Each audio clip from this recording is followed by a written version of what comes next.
Good evening everybody, I'm Glenda Umsa and this is my channel English Tips. Remember that you can find different videos here to help you with phonetics, with grammar, and today we're gonna focus on writing better. So you asked me about English word order, which is something essential to be able to understand a writing structure and to do it more coherently. First of all, a lot of students have asked me, why is it that English word order needs to be this strict? In my language I can change elements and people understand, but English isn't like this.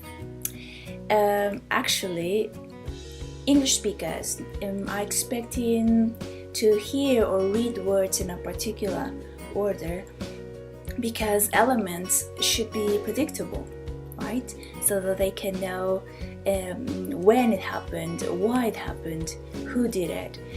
And well, this is the way it is, but it actually is quite easy.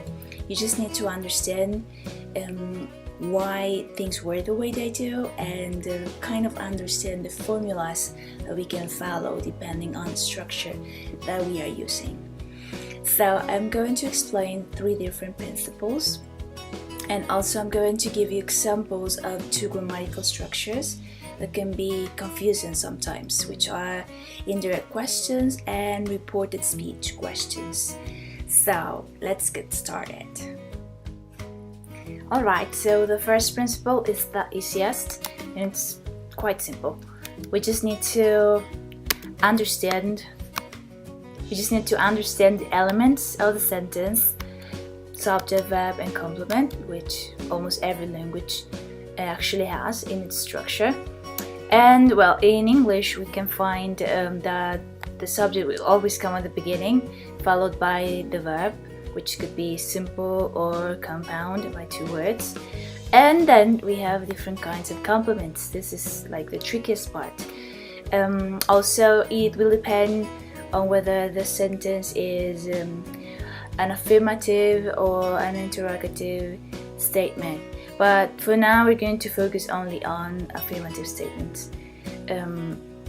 So for example, as you can see in example 2, we have 2 different complements.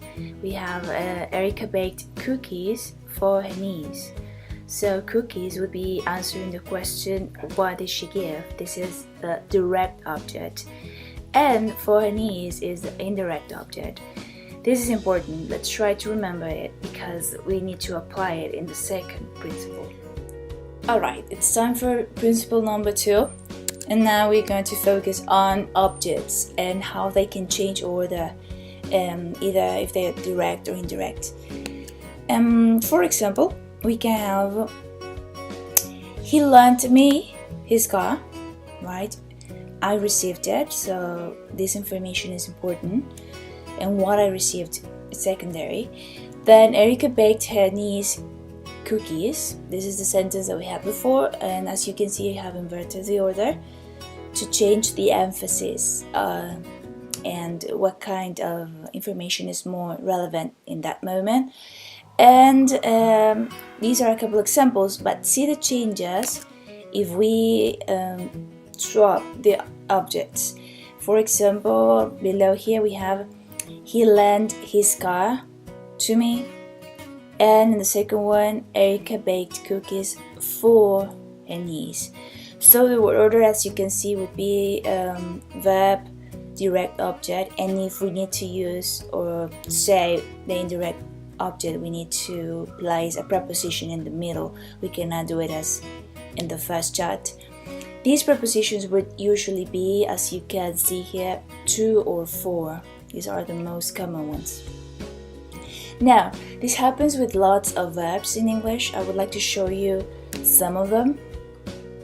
And here we can see a list, okay? A list of verbs.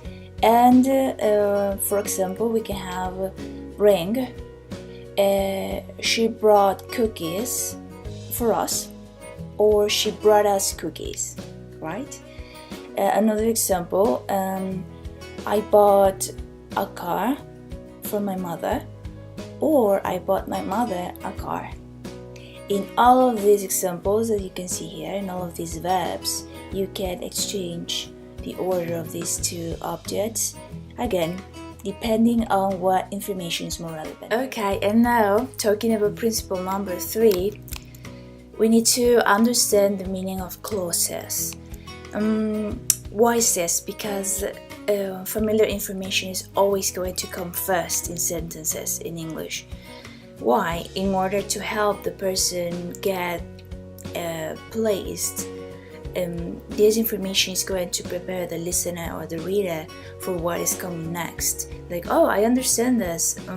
What about this? What about this person that I already heard about? What about Leo? Because he's our friend. What happened? Right? So these would be the first clauses. For example, below here we have number 1. The woman I told you about visited me yesterday. Sorry. So my listener already knows what woman I'm talking about. In this case, we don't need a conjunction because of the structure, but in 2 and 3 we do. For example, Leo didn't come home. We have a conjunction now because, to give a reason, and then an independent clause that gives us other information. He had a report to finish. So even though these two clauses are independent, and if we change the order, we will understand and it will be grammatically correct. We use the first clause, Leo didn't come home first, again because the listener knows who Leo is, right? And the second clause provides additional information about Leo. Now in the third example we have we cooked dinner and another conjunction, they brought the wine. So here we have two independent ideas. We could say they brought the wine and we cooked dinner, and the meaning doesn't change. It just depends on what information is more relevant to the listener or the reader at the moment. So that's why we need to understand the meaning of clauses and whether we can exchange it depending on whether they are dependent, like in the first example, we cannot exchange the order, or independent, like in numbers 2 and 3. Well guys, I really hope that this video was useful tonight, and I would like to remind you that I have this channel, Glenda Umza, and you should subscribe to it so that you can receive my videos as frequently as I make them.